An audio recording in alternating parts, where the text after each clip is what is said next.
Kabama a lullazum badaga, Buddha bada. Lullazum badaga. Go guajin, go gualo yare, Mogo guajin, Mogo gualo yare, Lujin, Lulu yare, Melujin, Lilu yare, who the bob.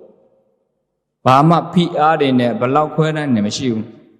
Payashi Gojino yare, Meshikola yare, Dila Saudi lo yare, Masaudi yare. Tana low yare, Malula yare, Bawana low yare, Malula yare, Payako rangale, do go. Nyagan Yonjimo Palan Payaga Ame blind fit Nyagan Yonjimo Amabe Payadi Wibiza Wada Payaya Wada Parwada le Wibiza Wada so Wiban Queja Sapia Bido Analyze lo be lek and dead water. Analyze of Quejan Sapia Penetrate loaded Twin Power Bido Queja Sapia Bido Lekan Holam Motherland Mandala Congo Queja Lemon Daga mane, Piaga Lanyum bede. Daga mare, Piaga Lanyum bede. Piaga Lanyum bede. Buddha is not savior. Payadi Ketishimo. Buddha is not creator. Payadi Panzishimo. But guider. Lanyum to them. Daga Gudo, Daga Agudo, Gudolo and Gongjo Yame, Agudo lo Yamagonjo Yame, and I loaded Luabo, Lochin lo, Melochin, Piaga Lanyum bede. Yabura Badaga, Debido, Lula de Bada, Peter, Dinekima, Lulula, Nidago, Jade Luriga, Ara. Amaludo. Hola. The Radiadi Nela de Nikaji. The Radiadi Nela, Adinyani Nela, a Kajaro, Widiari by Nela. Tada Nere, Adinya Nere, Josa Atomuri Nere, a Kajaro, Burabada, two Burabada, when you Amiga Napite, Pama Matidari, Miata. Adinya Nera Garo, Buddha Bada when Nimamo, Nangana Chibio, and Boino the Nangano, Adinya Nera. Education Senate Decuga, lowest a single Yauda, Tonya single Yaudore Kaja, Lujin, Chinarama, Boino Nanga, the Chanang and Yada Nation, Adinya, Kalinia, Sedan Jangajin to do Kuri. No human resource, Luson Ari Mashido, no education, Pinyai Anedwa, no qualification, a year to the Mashido. Senate Kune, Lupi Lare Kaliri, Rajamolo, Point Valley, Korea, Jamashida the Valley, pure. To compare Lubia, Korea Lumune, Myanmar Lumurigo. Hangusaram 3, Korea Ludua Pubia. Hangusaram 3, Kuyoshimi Heo, Korea Lumuria, a young Juzare. Yoshimi Hezo, Kyodo, Chal Kuke Kago, Narado Palcham Hago, Hajiman. 지혜가 잘 되더라도 욕심도 많고 성능도 많기 때문에 고요하지 못해요. 엘로라베라 고리아 우진이가 심야에 리뷰를 고리아 루မျိုးတွေက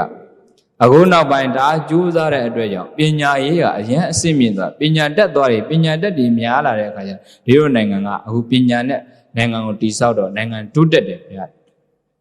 ပညာလည်းအားကြီးတယ်ပညာအားကြီးတာနဲ့အမျှကိုရီးယားလူမျိုးတွေမှာဘာသာတရားအခြေခံနေတဲ့အခါကျတော့လောဘလည်းအားကြီးလာတယ်ဒေါသတွေလည်းအားကြီးလာတယ်တဲ့ကြီးသုံးကြီးပိုင်တာသူတို့ကြီးဘယ်နဲ့ကြီးလဲ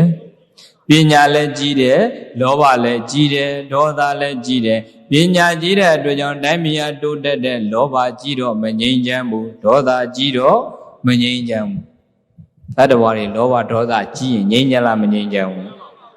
ဘယ်လောက်ပဲအခုအပြင်မီးနှိမ့်တာနော်ဒါကမိသက်အားတွေကောင်းလို့အပြင်မီးတွေငြိမ့်သွားပေမဲ့အတွင်းမီးတွေကြတော့မိသက်ကားနဲ့နှိမ့်လို့ရတာပြီအတွင်းမီးတွေကပိုကြောက်စရာကောင်းတဲ့အတွင်းမီးတွေငြိမ့်မှကာမယောဂဝန္ဒိနာကကိုရနတ္တိစေမရှိဘူးမိမိပညာတတိသာလဲမဟာဩတတစေမိစွာရှင်ကာမဂုဏ်နဲ့ပတ်သက်တဲ့ယောဂတွေဖြစ်လာတယ်ကိလေသာယောဂတွေဖြစ်စေမရှိဘူးတဲ့မိမိရဲ့ပညာရဲ့တတိရဲ့ဒါနဲ့ပဲထိမ့်မှငြိမ့်နေတဲ့စိတ်ကိုစိတ်ကြောင့်ဖြစ်တဲ့ယောဂကိုစိတ်နဲ့ကုမှပဲပျောက်တယ်ဘုရားကဒါကြောင့်မလို့ခုနကပညာအားကြီးလို့တိုင်းပြည်တိုးတက်ပေမဲ့လောဘကြီးတဲ့ဒေါသကြီးတဲ့အတွက်ကြောင့်မငြိမ်းချမ်းမှုတဲ့ကိုရီးယားလူမျိုးတွေဟာဂျီမန်မြန်မာစာရန်တရီရုပ်ရှင်တို့မှန်ချီအန္တာယောဆောင်းနှင်းတို့မှန်ချီအန္တာယောတို့ဟန်ကြီးဟဲကာကြီးမှန်ချီအန္တာယောကြီးရဲ့မှန်ချီအန္တာကအန်ကျိုးပါဟဲ့ယောသူကမြန်မာလူမျိုးကိုပြန်ချိန်ထုတ်ပြတယ်မြန်မာလူမျိုးတွေကြတော့ဘုရားတဲ့လောဘလည်းနည်းတယ်ဒေါသလည်းနည်းတယ်ပညာပါနည်းသွားတယ်တဲ့ဘာပါနည်းသွားတယ်ဟိုကကြီးသုံးကြီးတရား né tông nè hầu lá tí tông tí bộ hầu lá lô ba né để đô ta né để pinya ba né toa để lô ba né ra con ba để đô ta né ra con ba để pinya né ra rồi mà con bu để pinya né ra con lá pinya né rồi aku babi le so hoaပြောလဲပဲဟုံနုနုယုံတရားပြောလဲပဲဟုံနုနုယုံနဲ့ပฏิပတ်ကကိုဖန်တီးမှုတွေဖြစ်တာဟိုတိုင်းပြည်မငြိမ်းချမ်းအဲ့ဒါလည်းပါကိုယ်ရယံနေဖြစ်ကိုယ်ရမထက်ဘူးတယောက်နဲ့တယောက်ပြဿနာတွေရှားနေတယ်တယောက်နဲ့တယောက်အပုတ်တွေချနေတယ်တခြားလူနဲ့မဖြစ်ဘူးကိုယ်အချင်းချင်းဖြစ်နေကြဘယ်သူနဲ့ဖြစ်နေရလဲကိုယ်အချင်းချင်းဖြစ်နေကိုယ်ပြည်တွင်းမှာကိုဖြစ်နေတာဘယ်လိုလုပ်မလဲကိုယ်တိုင်းပြည်ကောင်းစားသူတို့လည်းသူတို့နည်းနဲ့တိုင်းပြည်ကောင်းစားအောင်လုပ်တာဒီဘက်ကလည်းသူတို့နည်းနဲ့တိုင်းပြည်ကောင်းစားအောင်လုပ်တာအားလုံးမှာတာဝန်ရှိတဲ့အတွက်ညီညွတ်ညှိပြီးလုပ်ရင်သိကောင်းပါတကယ်တမ်းကျတော့ဒီမြန်မာနိုင်ငံကဘုန်းကြီးတို့အားလုံးရဲ့အိမ်ပဲဘုန်းကြီးတို့ဓမ္မတွေရဲ့အိမ်ပဲအားလုံးအမျိုးသားရေးဝါဒီရဲ့အိမ်ပဲလူအခွင့်ရေးဝါဒီတွေရဲ့အိမ်ပဲဘုန်းကြီးတွေရဲ့အိမ်ပဲကိုယ်အိမ်ဆိုရင်အားလုံးမှာအိမ်မှာရှိတဲ့အိမ်သားအားလုံးမှာတာဝန်မရှိဘူးလားပြိတ္တအားလုံးတာဝန်ရှိတယ်နော်ဆရာဇော်ကြီးရဲ့ကြပြားလေးမင်းအိမ်ဆိုတဲ့ကြပြားလေးဘုန်းကြီးတရားဝဲတဲ့တော်တော်များများပြောတယ်ဆရာဇော်ကြီးရဲ့မင်းအိမ်ဆိုတဲ့ကြပြားလေးသိကောင်းတယ်မကောင်းမင်းအိမ်ကောင်းမင်းအိမ်ဒီမင်းအိမ်ပြက်ပြိုအမိုးယိုသောမညိုသင့်ပါမင်းတက်ပါပေါ့အကာအခင်ပြည့်ရိုးရင်းသောမငင်းစေခြင်းမင်းဆက်ပြင်ပေါ့တဲ့ဆရာကြီးကဖြတ်ပြောတယ်မကောင်းမင်းအိမ်ကောင်းမင်းအိမ်ဒီမင်းအိမ်ပြက်ပြိုအမိုးယိုသောမညိုသင့်ပါမင်းတက်ပါပေါ့တဲ့မကောင်းလည်းပဲမင်းနေတဲ့အိမ်ကမင်းအိမ်ပဲကောင်းလည်းပဲမင်းနေတဲ့အိမ်ကမင်းအိမ်ပဲတဲ့မင်းအိမ်ပြက်ပြိုအမိုးယိုသောမညိုညင်းနဲ့မင်းမှလည်းတောင်းရှိတယ်မင်းတက်ပါအကာအခင်းပြည့်ရိုးယွင်းသောမငင်းစေခြင်းမင်းဆက်ပြင်ဖို့ကိုယ့်ရဲ့အကာအခင်းနဲ့မကောင်းဘူးမင်းငင်းမနေနဲ့မင်းမှလည်းတောင်းရင်မင်းဆက်ပြင်ဖို့ကောင်းတာလောက်တာကိုခိုးကြောင်ကိုယ်ပဲလုပ်နေရပတ်ဝန်းကျင်ကမုရိဒတရားအားနေတာပတ်ဝန်းကျင်ကသာဓုခေါ်တတ်တဲ့စိတ်ကလေးတွေအားနေတဲ့အခါကျတော့ကောင်းတာလောက်တာကိုခိုးကြောင်ကိုယ်ပဲလုပ်နေကြရတယ်မကောင်းတာဆိုရင်တော့ပေါ်ပေါ်ထင်ထင်လုပ်ကြတယ်မကောဒါကြောင့်မလို့ဘယ်သူတွေဘာပဲပြောပြောကောင်းတာလုပ်ရင်ပတ်ဝန်းကျင်ဘလောက်ပဲပြောပြောပြိတ္တရှေ့ပဲဆက်သွားပါနောက်ကိုတော့ဘယ်တော့မှမဆုတ်ပါကောင်းတာလုပ်တာလေမကောင်းတာလုပ်လဲအပြောခံရမှာပဲကောင်းတာလုပ်လဲအပြောခံရမှာပဲအပြောခံရတာချင်းအတူတူကောင်းတာလုပ်ပြီးတော့အပြောခံကြဟုတ်လားလောကဓာတ်ဆိုတာအဲ့နေဓာတ်ဆိုတဲ့ကဲ့ရဲ့တယ်လေကဲ့ရဲ့သူကတော့ကဲ့ရဲ့မှာပဲကဲ့ရဲ့သူကအလုံးလို့လည်းပဲကဲ့ရဲ့မှာပဲအလုံးမလုပ်တဲ့လူကိုလည်းကဲ့ရဲ့မှာပဲဟုတ်လားကောင်းတာလုပ်တဲ့လူလည်းကဲ့ရဲ့မှာမကောင်းတာလုပ်တဲ့လူလည်းကဲ့ရဲ့မှာကဲ့ရဲ့တာချင်းအတူတူကောင်းတာလုပ်ပြီးတော့ကဲ့ရဲ့ခံလိုက်ကဲ့ရဲ့ခံရတာချင်းအတူတူအလုံးလုပ်ပြီးတော့ကဲ့ရဲ့ခံလိုက်အလုံးလုပ်တဲ့လူမှာဘဝဉ္ဇဉ်ရိုက်ခတ်မှုရှိလို့ရှိလမ်းသွားတဲ့လူမှာခြေရာတွေကြံတက်တဲ့အလုံးလုပ်တဲ့လူမှာပြောတာဆိုတာတွေခံရမှာပဲဒါသဘာဝပဲသစ်ပင်တွေမှာထိတ်ဆုံးကသစ်ပင်ကပို့ပြီးတော့လေတိုက်ခံတစ်ဖြက်ဖြက်ကိုယ်တွေအောင်မြင်မှုရလာအစစ်နေမြင့်လာပို့ပြီးတော့ပဝန်းကျင်တိုက်ခတ်မှုတန်းနေခံရမယ်အဲ့ဒါကိုရှေ့ဆက်တာသွားကိုလန်းကိုလျှောက်ကိုထမင်းကိုစားဟုတ်လားပဝန်းကျင်ကတော့ချစ်ရင်အကောင်းပြောမှာပဲမုံရင်အဆိုးပြောမှာပဲအဲ့ဒီစကားလုံးတွေကိုလိုက်မခံစားနဲ့စကားလုံးဆိုတာပြည့်ညက်ပဲဟုတ်လားအဲ့ဒီသဘောတိုင်းနေလို့ရှိရင်ပြိဿရဲ့လောကမှာကောင်းတာလုပ်တဲ့လူရှေ့ကိုဆက်သွားလို့ရတယ်ကောင်းတာလုပ်လဲပြောမှာမကောင်းတာလုပ်လဲပြောမှာပဲဆိုတော့နတ္တိလောကေအနေတိတော်တယ်ဘုရားကလောကေဟောဒီလောကကြီးမှာအနေတိတော်အကဲ့ရဲ့လွတ်သောသူမြင့်သည့်နတ္တိမရှိဘူးတဲ့လောကမှာအကဲ့ရဲ့လွတ်တဲ့လူမရှိဘူးဘုရားရှင်ကိုယ်တော်မြတ်ကြည့်တော့တပ်ပင်ယုဒဉာဏ်တော်အားလုံးကိုသိပြီးတော့အကုန်လုံးကိုသိတဲ့ရှင်တော်မြတ်ဘုရားတော်အကဲ့ရဲ့မလွတ်ဘူးဆိုတော့တို့တွေတာမန်လူတွေကဲ့ရဲ့ခံတာပြင်းအောင်ပြင်းနေအဲ့တော့အဲ့ကဲ့ရဲ့တာတွေလိုက်မခံစားနဲ့မင်္ဂလာတရားတွေမှာအရေးကြီးဆုံးဗုဒ္ဓတာလောကဓမ္မေစေတံယတနကံပတိအာသောကံဝိရဇံခေမံဧတံမင်္ဂလမုဒ္ဓမံရဘူးပြီးသားနော်ရဘူးလားပြိဿရဲ့မင်္ဂလာတရားလေမင်္ဂလာတုတ်လေရတော့ရနေတဲ့ဘာအတိတ်ပဲမှမသိဘူးတဲ့ဘုရားဘာသာဝင်အဲ့ဒါအားနေချက်ပဲဧဝမေသုတံဧကသမယံဘဂဝါဗာရဏတိယံဝိဟရတိဣတိပတနေမိဂဒယေဓမ္မစကြာဝတ်အသင်းတွေရွတ်လိုက်ကြတာအလွတ်ကိုရတယ်ဘုရားရှိခိုးသွားပြီးတော့ဓမ္မစကြာရဲ့သွားပြန်နေတယ်အဓိပ္ပာယ်ပါလဲဆိုဟင်းအင်းဆိုတာကြီးများအဓိပ္ပာယ်ပါလဲဆိုတာမသိတဲ့လူတွေများတယ်ဧဝမေသုတံဘာလေးလဲလို့မသိတဲ့လူတွေများတယ်ဘုရားရှိခိုးသွားပြီးတော့စားတွေပြန်နေတာတွေများတဲ့အခါကျတော့ဘုရားပေးတဲ့တကယ်အနှစ်သာရကိုမရတဲ့အခါကျရင်စိတ်မကောင်းမလုံမုံလှုပ်တော့လှုပ်တဲ့အနှစ်သာရကိုခံစား권မရသူများနွားကိုအငှားကြောင်းရတဲ့နွားကြောင်းသားရတို့မြန်ဖြစ်နေကြလား နွားကြောင်းသားကသူများနွားကိုအငှားတာကြောင်းပေးရတာနွားတို့ကြတော့သူမတောက်ရဘူးနွားတို့ဘယ်လိုတောက်လဲနွားပိုင်ရှင်ရပဲတောက်ကြတာပြိဿရဲ့အခုတော့ဗုဒ္ဓဘာသာဝင်တွေရွတ်လိုက်ကြတာပတ်လိုက်ကြတာပြောလိုက်ကြတာဆိုလိုက်ကြတာဘာသာရေးတကယ်တမ်းကျတော့အနှစ်သာရကိုမသိရဘူးမြတ်စွာဘုရားရှင်ဟောတဲ့တရားတော်တွေရတော့ရနေအနှစ်သာရမသိလက်တွေ့ဘဝထဲမှာအပလိုင်းမလုပ်နိုင်တဲ့အခါကျတော့တရားကတင်ညာသိလောက်ပဲရှိတယ်ပညာအဆင့်ကိုမရောက်တော့ဒါကြောင့်မြတ်စွာဘုရားရှင်ကပြောထားပြီးသားဗုဒ္ဓသာလောကဓမ္မေစိတ်တံယတနာကမ္ပတိလောကဓမ္မေလောကတန်တရားတွေနဲ့ဗုဒ္ဓတာတွေ့ကြုံသောယတအကျဉ်ဗုဒ္ဓဤစိတ်တံစိတ်သည်နာကမ္ပတိမတုံလှုပ်ဘူးဆိုကြပါစို့လောကရန်တရားတွေနဲ့ကြုံတဲ့အခါကဲ့ရတာချီးမွမ်းတာစတဲ့လောကရန်တွေနဲ့ကြုံတဲ့သူရဲ့စိတ်တန်စိတ်သည်စိတ်ကမတုံလှုပ်ဘူးနကမ္ပတိလောကရန်နဲ့ကြုံလို့စိတ်ငြိမ့်နေတယ်မတုံလှုပ်ဘူးဆိုရင်အဲ့ဒီပုဂ္ဂိုလ်အတွက်ကအာသောကစိုးရိမ်မှုကင်းတယ်ဝိရဇာအပြစ်တွေကင်းတဲ့ခေမငြိမ့်ချမ်းနေတဲ့အဲ့ဒါမင်္ဂလာတရားပဲလောကရန်တရားကိုကြံ့ကြံ့ခံနေတာမင်္ဂလာတရားဖြစ်တဲ့အတွက်ကြောင့်ပရိသတ်ရဲ့လောကမှာနေသမျှလောကဓမ္မလောကမှာရှိတဲ့လူတွေကကိုယ်ကဲရတာလည်းရှိမှာပဲချီးမွမ်းတာလည်းရှိမှာချီးမွမ်းတာလေးတော့တာယာပြီးတော့ကဲရတာကြတော့မခံနိုင်ဘူးလူတွေကလေလူတွေကကိုယ်ကိုကဲရတာကိုမခံနိုင်အဲ့ဒီကဲရတာကိုခံနိုင်စွမ်းရှိတာတတ္တိပဲမာယူရဲ့သူများနဲ့ရှင်ပြီးတော့ရိုက်ရဲတာဆဲရဲတာတတ္တိမဟုတ်ထောက်ပြလာတော့ကျင့်နဲ့ဆိုတာလက်ခံတတ်တဲ့စိတ်ကလေးကအဲ့ဒါတတ္တိ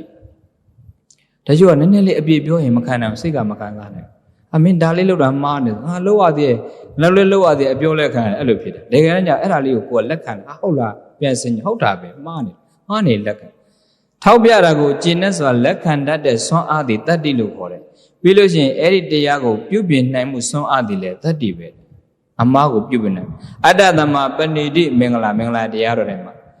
ဘုရားဟောလိုက်လို့ကောင်းသွားတာတဲ့ကိုယ့်ကိုပြုပြင်လိုက်လို့ကောင်းသွားသည်အဲ့ဒါမင်္ဂလာပဲအတ္တသမ္မာပဏိတိကိုယ့်ကိုကောင်းမှုစွာထိမ့်သိမ့်နိုင်ခြင်းသည်မင်္ဂလာဆိုတော့ပြိဿရဲ့ဘုန်းကြီးတို့ပြောချင်တာကမကောင်းတဲ့အလုပ်မှာစိတ်ကမွေ့လျော်တတ်ပေမဲ့ကောင်းတာလေးတွေဆိုရင်လူတွေကဒီနေ့ခေတ်လူတွေကမလုပ်ချင်ဘူးဒါပေမဲ့ကောင်းတာဆိုရင်လုပ်ချင်းမလုပ်ချင်းလုပ်ကိုလုပ်ရမယ်ကိုကြိုက်တာကိုလုပ်ကိုမကြိုက်တာကိုမလုပ်နဲ့ကိုကြိုက်တာကိုလုပ်ကိုမကြိုက်လဲကိုလုပ်ရမယ်ဟုတ်လားကိုမကြိုက်လဲပဲမလုပ်ရမလဲလုပ်ကိုလုပ်ရမယ်ကုသိုလ်ကောင်းမှုမကြိုက်လဲလုပ်ဘုရားရှိခိုးတာမကြိုက်လဲရှိခိုးသီလစောင့်တည်တာမကြိုက်လဲပဲလုပ်ရမယ်စောင့်တည်ရမယ်ဒါနတွေမကြိုက်လဲပဲလုပ်ရမှာပဲအဲ့ဒါလုံးမကိုရမှာဗျ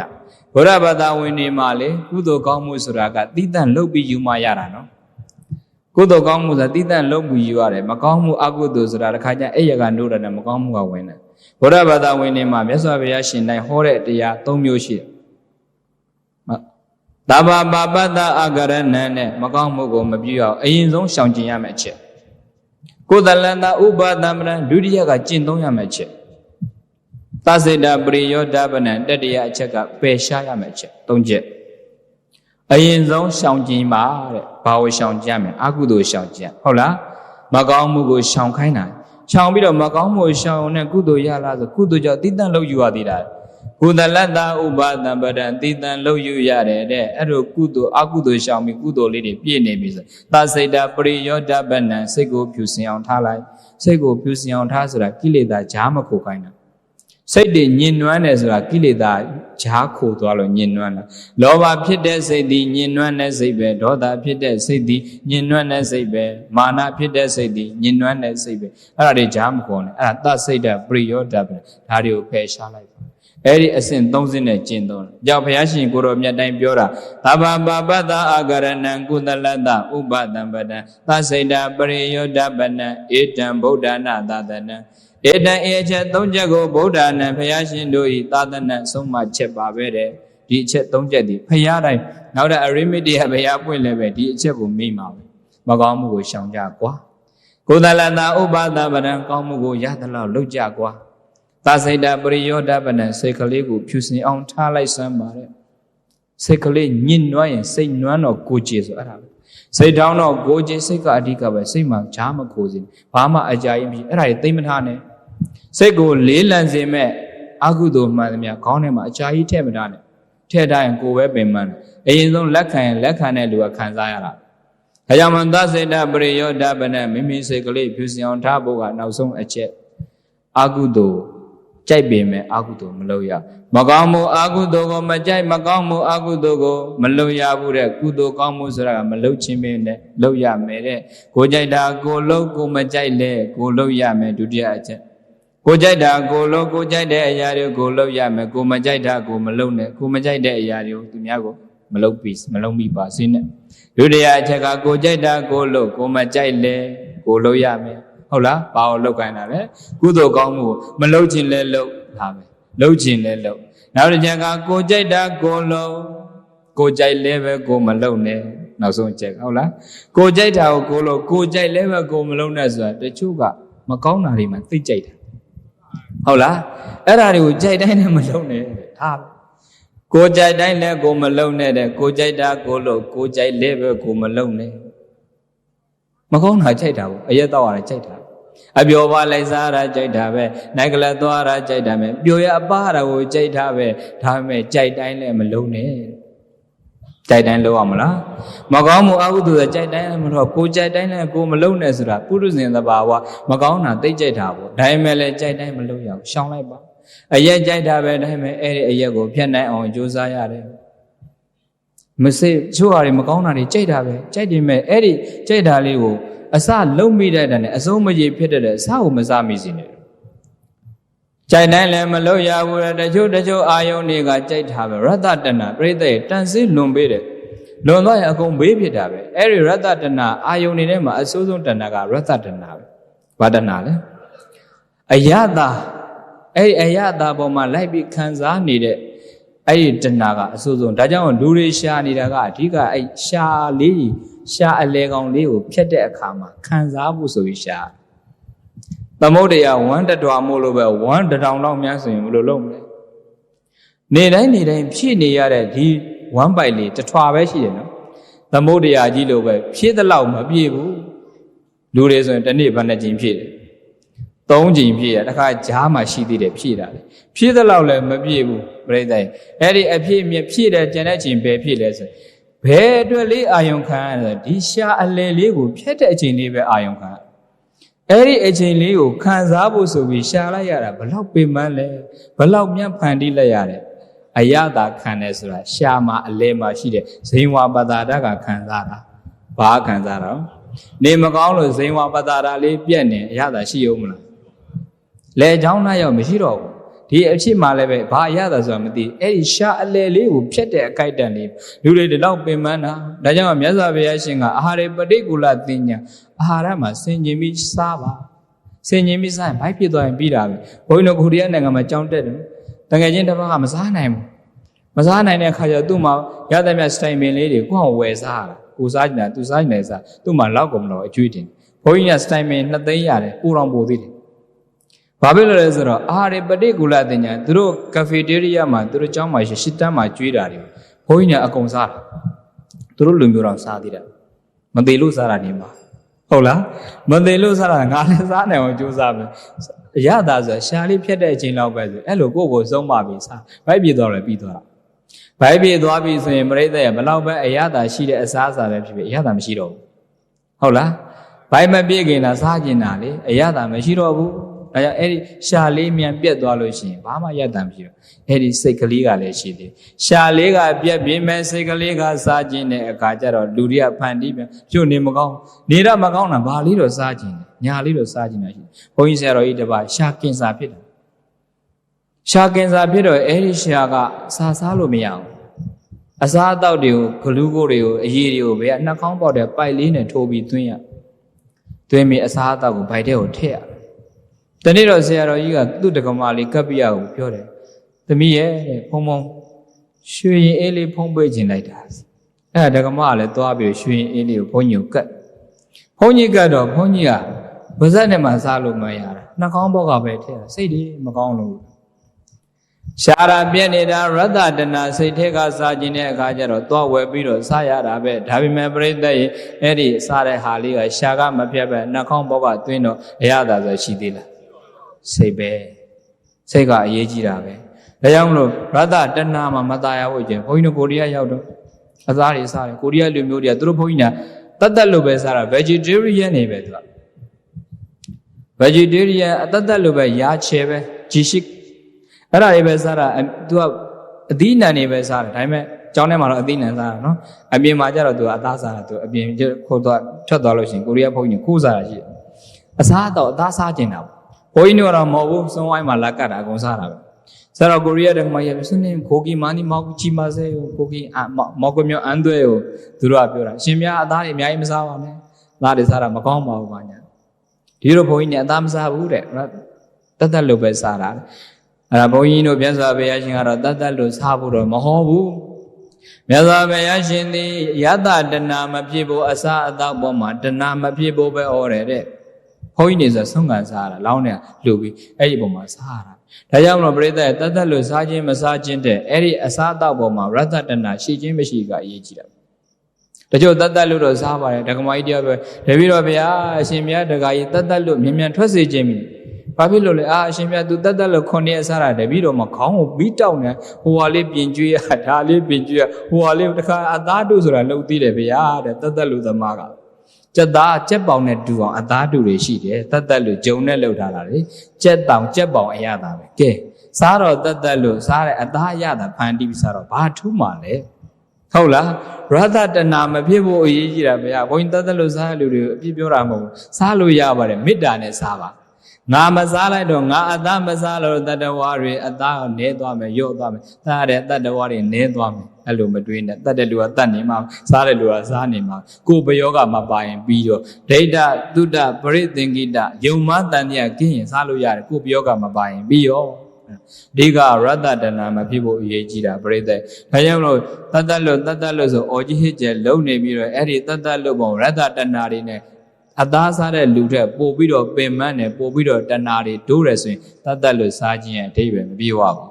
ဒါပဲနော်တချို့ကတတ်လို့စားတယ်ပုံမားတွေရဲ့ကိုယ်နဲ့ဝင်မိုးလေးမှသိမယ်ဆိုပြီးတတ်လို့စားကြတာလေဘယ်နေ့ရဲ့ပတိတွေဆဲပြီးအဲ့ဒါလေးအဓိပ္ပာယ်လည်းပြီးရောအသားတွေစားလိုက်တာကိုယ်ရဲ့အဓိပ္ပာယ်အောင်ဖို့ဆိုပြီးအသုံးချတာတော့မလုပ်ပါနဲ့ဟုတ်လားမြတ်စွာဘုရားရှင်ရဲ့တရားတော်တွေမှာနေတိုင်း every day you have to practice and you have to apply in your life practically နေတိုင်းကိုယ့်ဘဝထဲမှာတရားနှလုံးသွင်းပြီးနေရင်အဲ့ဒါတန်ဖိုးရှိတာအခုတော့ဒုက္ခရောက်မှဘုရားသွားကဖယကုကူရတာနဲ့နော်ဒုက္ခရောက်မှပြဿနာတက်မှသေခါနီးကြမှအဲ့ဒါစေုံရောက်မှပိဋိပဋ္ဌာန်နေမဝင်တော့ဘူးနေမသေးခင်တော့လှုပ်ချင်သူလှုပ်ထားပြီဟုတ်လားအဓိကအသက်ရှင်နေတော့အခိုက်အတန့်မှာကိုယ့်ဟာကိုလေ့ကျင့်နေကိုယ့်ဟာကိုကောင်းနိုင်မှလို့အသက်အရွယ်ကြီးပြီးတော့သေခါနီးခါကြတော့မှတရားကိုယ်တွေဖွင့်လို့တရားကိုယ်မဝင်တော့ဘူးဖယကုမကုပါနဲ့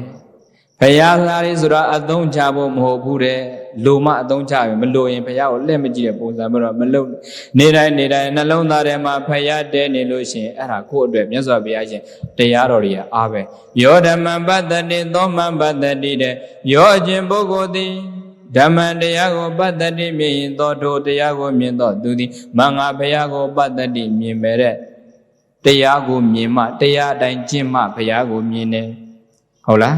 ဘုရားမြင်ဖို့ဆိုရင်ဗာမြင်ရမှာလဲတရားကိုမြင်မှတရားအတိုင်းကျင့်မှဘုရားမြင်တာဟုတ်ဗုဒ္ဓဘာသာဝင်လည်းဘုရားကိုမမြင်ဘူးဘုရားမြင်လားမမြင်ဘူးလားနှလုံးသားထဲမှာဘုရားမတည်တဲ့အခါကျတော့ဒကမာကြီးတယောက်သူ့သမီးကိုဆွန့်ကပ်ခါတယ်ဘုရားဆွန့်တော်ကတ်ခိုင်းဒကမာကြီးကနေတိုင်းဘုရားဆွန့်တော်ကတ်လို့ရှိရင်အိမ်မှာအမေရှိရင်ဖွားဖွားရပြင်ဆင်ပြီးတော့ကတ်တာအမေကနေတိုင်းဘုရားကိုတတ်တော်ထင်ကြမြတ်စွာဘုရားဆွန့်ကတ်တယ်လို့ပဲတေချာဟင်းနဲ့ဆွန့်နဲ့တေချာနောက်တော်ကြီးတွေပါတေချာပြင်ပြီးတော့ကတ်တယ်ဒီနေ့တော့ဒကမာကြီးကခရီးသွားတာရသမီးမှာတော့သမီးဘုရားကိုတေချာဆွန့်ကတ်လိုက်နော်သမီးကိုမှားတာအမေကပြန်ခရီးထွက်သွားညနေတော့ပြန်လဲအခါကျသမီးကဘုရားစီမံဒီတိုင်းတင်တာဘုရားဆွန့်တော်လည်းပဲခွက်လေးနဲ့တိတိလေးနဲ့ကတ်တာဝိจิတန်းကြီးကတ်ဟဲ့သမီးဘုရားကိုဘာဖြစ်လို့နင်ဝိจิတန်းကြီးကတ်ရတာလဲတေချာမကတ်ဘူးလားဘာဖြစ်တဲ့ညာဖြစ်တာအမေကပြောတော့သမီးကဟိုအမေရဲ့ဘုရားကတကယ်စားတာမှမဟုတ်တာဒီလောက်ကလည်းဘာမှမဖြစ်ပါဘူးအဲ့လိုပြောတာဘုရားကတကယ်စားတာမှမဟုတ်တာဆိုတဲ့စကားဒီနှလုံးသားထဲမှာဘုရားမတည်တာဟုတ်လားရုပ်ဘွားစင်းတော်ကိုမြင်တဲ့ကိစ္စရုပ်ဘွားစင်းတော်မြင်နေသမျှတော့ဘုရားကိုတကယ်မမြင်ဘူးဗုဒ္ဓဘာသာဝင်ဘုရားရောက်ပြီးတော့ဘုရားပြောင်းနေတဲ့ကိစ္စအဲ့ဒါပဲဘုန်းကြီးစာလေးရေးဖို့နည်းနည်းလေးတော့လွဲနေဂျိုတိုင်းများနေဗုဒ္ဓဘာသာဆိုစာအုပ်လေးတစ်ပုဒ်ရေးဖို့တယ်လွဲနေတဲ့အကြောင်းဂျိုတိုင်းများနဲ့ဗုဒ္ဓဘာသာဝင်တွေဘုရားသွားရင်ဘုရားရောက်ပြီးတော့ဘုရားပြောင်းနေတယ် ရွှေတော်ဘုရားသွားတယ်ဒီအဖွဲ့လည်းမသွားဘူးမို့လူငယ်လည်းသွားတယ်လူကြီးတွေလည်းသွားတယ်ဘုရားသွားရင်ဘုရားရောက်ရင်ဘာအရင်ရှာလဲဆိုဂျိုးတိုင်းအရင်ရှာဘာအရင်ရှာလဲတဏိလာသာသမီဆိုတဏိလာနံကိုရောက်အောင်သွားတယ်အင်္ဂါသာသမီဆိုအင်္ဂါနံကိုရောက်အောင်သွားတယ်ဗုဒ္ဓသာသမီဆိုဗုဒ္ဓနံကိုရောက်အောင်သွားတယ်အဲ့နေရာရောက်လို့ရှိရင်ဂျိုးတိုင်းမှာရှိတဲ့မြတ်စွာဘုရားရှင်ရုပ်ပွားတော်ကိုဘေးမှာရှိတဲ့ဖလားတွေကနေရေလေးခတ်ပြီးတော့နေဘူးမရှောင်မိုးရွာမရှောင်ခေါင်းကနေပြီးတော့လောင်းနေတော့တာအသက်20ဆိုရင်တစ်ခွက်တောင်ပိုလောင်းလာသေးတယ်21ခွက်ပြီးတဲ့အခါကျတော့နောက်ကနတ်သားကိုမမီမကလှမ်းပက်တယ်ပြီးလို့ရှိရင်အဲ့ဒီဖရားအောက်မှာရှိတဲ့ကြားလားချင်းသေးလားစင်လားအဲ့ဒီအယုတ်လေးကိုအသက်သွင်းပြီးရေလောင်းရတယ်ပြီးတဲ့အခါကျတော့ဖရားရှိကျုံကျုံလေးတိုင်ပြီးတော့တပိတော့ဤကုသိုလ်ကောင်းမှုကြောင့်ဖြစ်လျက်ဘဝတိုင်းဘဝတိုင်းဗာပြရပါလို့ညာပြရပါလို့ဤဖြစ်လျက်ဘဝတိုင်းဘဝတိုင်းဒီကောင်မနဲ့မတွေ့ပြရစေနဲ့ဆိုတော့ပါသည်အလကားရတဲ့ရေနဲ့ဖရားကိုနေဘူးမရှောင်မိုးရမြောင်သွားလောင်းပြီးတော့တောင်းလိုက်တဲ့စုတွေအများကြီးရလိုက်ပြီဖယားရောက်ပြီးတော့ဖယားပြောင်းနေတာပရိသတ်ရဲ့တပည့်မလေးတယောက်ဆောင်းတွင်းကြီးမှာဒီလောက်အေးတဲ့အချိန်ဖုံးလန်းဆက်တယ်၄နိုင်ခွဲလောက်ကြီးဘုံဘုရားတဲ့ဒီနေ့တပည့်တော်မွေးနေဖယားသွားပြီးတော့ရေတက်ပဲတယ်ဘုရားတဲ့၄နိုင်ခွဲလောက်တပည့်တော်စောကြီးထသွားတာတဲ့သူကတော့အာရဝဲလှမ်းပြောတယ်အဲ့ဒါနဲ့နေရောဖယားသွားကနေရေချိုးသွားတာဘယ်ချိုးမလဲဖယားတဲ့ဒီလောက်အေးနေတာနေတော့ရေမချိုးဖယားကြောက်၄နိုင်ခွဲလောက်ကြီးရေသွားလောက်သဘာဝကြလားမကြောက်နှလုံးသားထဲမှာဖယားမတည်ဘူးတဲ့အခုနှွေရသည်ဒီလောက်အိုက်နေတာတော့ဖယားရှိမှသွားပြီးတော့ဖျောင်းနံအစည်းလိုက်ဖယားမှာမိသွားမြိုက်နေတာရှိကိုတော်မှဒီလောက်ပူမနေနိုင်တဲ့ကိစ္စကြီးတတ်တော်တင်ညာဖယားကိုမမြင်ဘူးနှလုံးသားထဲမှာဖယားမတည်ဘူးရုပ်ပွားတော်ပဲသွားမြင်နေကြဂျိုတိုင်းများနဲ့ဘုရားဘာသာအဲ့ဒါပဲတလောကလည်းအဲ့ဒါကြောက်စင်းတုတော်စင်းတုတော်ကခိုက်တာလားဝေဒင်ဆရာကရိုက်တာလားဆိုရင်စာလေးတစ်ခုရေးဘူးနည်းနည်းလေးတော့လွယ်ဒကမတယောက်ကြောက်စင်းတုတော်ကိုင်ဘုန်းကြီးကြောင်းလားအရှင်ဘုရားကြောင်းကိုဒီဖရားလေးလူချင်းတော့ကြည့်လက်တော်တတ်ပေတာဩဒကမဘယ်ကပူဇော်လာတယ်ပူဇော်လာတာမဟုတ်ဘုရားတဲ့အိမ်မှာကိုးကွယ်ထားတယ်ဟာအိမ်မှာကိုးကွယ်ထားတဲ့ဘုရားဘာဖြစ်လို့ကြောင်းလာလူတာတော့မဟုတ်ဘုရားတဲ့အိမ်မှာစီးပွားရေးအစင်မပြေတခါကြီးနဲ့လည်းပြဿနာတဲ့ကိစ္စဝိစ္စတွေအစင်မပြေတော့ဘေးရင်ဆရာသွားပြီးတော့ဘေးရင်ဆရာကနင်တို့အိမ်မှာကိုးကွယ်ထားတာကြောက်စင်းတူတော်ကခိုက်တာစင်းတူတော်ကိုသွားပြီးတော့စွန့်စီဆိုပြောလို့တပြီးတော့ဒီမှာလာလူတာဘုရားအဲ့ဒါဒုတ်နဲ့တွေ့ရင်ဒုတ်နဲ့ရိုက်လိုက်ခြင်းတယ်ဘုန်းကြီးအဲ့နာမှာလေဒီလောက်ပဲအသိဉာဏ်နဲ့လာရင်လားဗုဒ္ဓဘာသာဝင်တွေကြောက်စင်းတူတော်ကခိုက်တယ်ဆိုဘုရားကဘာမှလုပ်တာလည်းမဟုတ်ပဲနဲ့စင်းတို့တော့ကရေကက်လည်းပဲမဖုံးဘာမှမပြောမကက်လည်းမပြောဘူးတဲ့ပန်းနေချောင်းနေလည်းပဲဘာမှမပြောဘူးတဲ့အကြံနေအောင်းအောင်းဆိုပြီးတော့ကြံပိုင်းလေးတွေလာတင်ထားလဲဘာမှမပြောဘူးတဲ့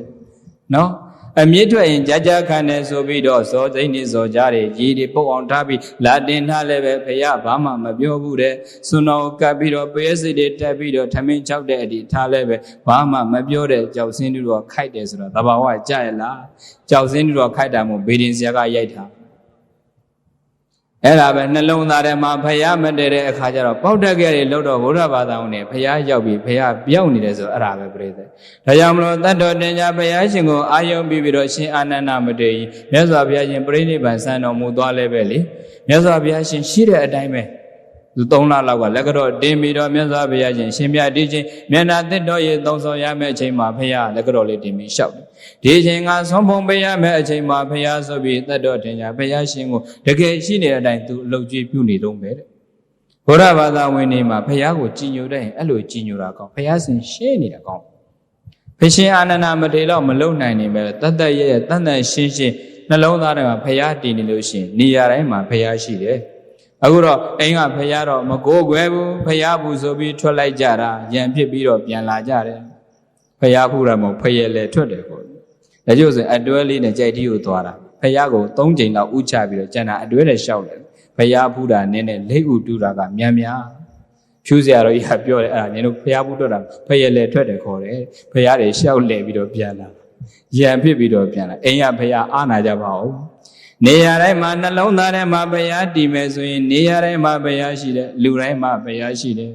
ကြောင့်ပြိဿရဲ့ကိုယ်စိတ်ကလည်းပဲလေကောင်းတဲ့စိတ်ကလေးတွေမွေးမြူပြီးတော့ကောင်းတာလေးတွေလုံနိုင်အောင်ကြိုးစားရတယ်တဲ့မကောင်းတဲ့အရာတွေမှာပျော်တတ်တဲ့အကျင့်လေးတွေကိုကောင်းတာလေးတွေနဲ့ပျော်နိုင်အောင်ကြိုးစားရတယ်တဲ့တကြိုကိစ္စလေးတွေမှာကိုကြိုက်တဲ့အရာတွေကမကောင်းတာတွေဖြစ်ပေမဲ့အဲ့ဒီမကောင်းတာတွေကိုကိုကြိုက်လဲပဲမလုံမိအောင်ကြိုးစားရတယ်ကိုကြိုက်တာကိုလုံကိုမကြိုက်လဲပဲကိုလုံရမယ်တဲ့ကိုမကြိုက်ကိုကြိုက်လဲပဲကိုမလုံနဲ့ဟုတ်လားမကောင်းတဲ့အာဟုသူတွေကိုကြိုက်တော့ကြိုက်တယ်ဒါပေမဲ့ ကြိုက်တိုင်းလည်းမလုံးနဲ့အကုသိုလ်ဆိုတော့ယုံထွက်ရတယ်ယုံမထွက်လို့ရှိရင်တော့အဲ့ဒါတန်တရားလဲနေတော့မှာပဲယုံမထွက်နိုင်သေးသမျှလဲနေမှာတန်ရောစဉ်ဆိုတာတွေ့တာပဲချစ်ရင်လည်းတွေ့တာပဲမုံရင်လည်းတွေ့တာပဲဒါကြောင့်အဖိုးတို့အဖွားတော့ဘယ်တော့ယုံထွက်ကြမလဲယုံထွက်နိုင်တဲ့တော့ဖောက်ထွက်နိုင်မှတရားရတာနေခမဆိုတာထွက်သွားတာပြောဘုရားရှင်ကဒီကာမဂုဏ်တွေကထွက်သွားပြီးတော့တရားရအောင်ရှာထွက်နိုင်မှတရားရမှာပြည့်ဒါကြောင့်မို့ဒီလောကမှာရှိနေတဲ့မြတ်ယုံထွက်နိုင်အောင်ကြိုးစားရတယ်ယုံမထွက်နိုင်လို့ကတော့ရတ္တတဏှာတွေလည်းတွင်မယ်အာယုန်တွေမှာလည်းတွင်မယ်တန်ယုံစင်းတွေလည်းတွင်မယ်အဲ့ဒီမကောင်းတဲ့အရာတွေကယုံထွက်နိုင်မှကောင်းတာလေးတွေဖြစ်မှာဖြစ်တဲ့အတွက်ကြောင့်မကောင်းတဲ့အရာတွေမှာကိုယ်ကြိုက်နေရင်လည်းပဲကိုယ်ကြိုက်တိုင်းလဲကိုမလုံးနဲ့ဘယ်နှချက်လဲပြိဿရေကိုကြိုက်တာကိုလုံးကိုမကြိုက်တာကိုမလုံးနဲ့ကိုကြိုက်တာကိုလုံးကိုမကြိုက်လဲပဲကိုမကြိုက်လဲပဲကိုလုံးရမယ်ကိုကြိုက်တာကိုလုံးကိုကြိုက်တိုင်းလဲကိုမလုံးနဲ့ရှင်းပြီနော်ကောင်းတာလေးကြိုက်ရင်ကောင်းတာလေးတွေလုပ်ပါမကောင်းတာလေးတွေမကြိုက်ရင်ကိုကစပြီးမကောင်းတာမလုပ်ပါနဲ့ကိုကောင်းတာလေးကြိုက်ရင်ကိုလည်းလုပ်ပါပြိဿတချို့ကိစ္စလေးတွေမှာကိုမကြိုက်လဲပဲမကောင်းကုသိုလ်ကောင်းမှုဆိုတာမလုပ်ခြင်းလဲပဲလုပ်နိုင်အောင်ကြိုးစား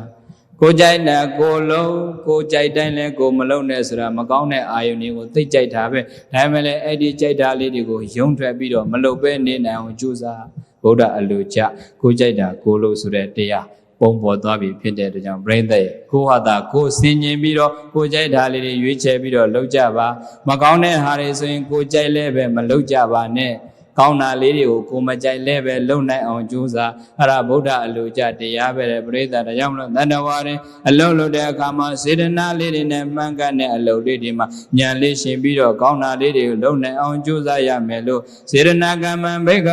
ကဝေจิตจิตမိတို့ကမ္မံကံဆိုတာစေတနာပါပဲရဲ့လို့ဘဂဝါဘုန်းတော်၆ပါးသခင်ဘုရားရှင်ကိုရောမြတ်ကြီးသည်အဝေါစာကရုဏာရှိတာပညာအပြင်ပေါင်းစွာမသွေဟောကြားတော်မူခဲ့ပါပဲသတည်း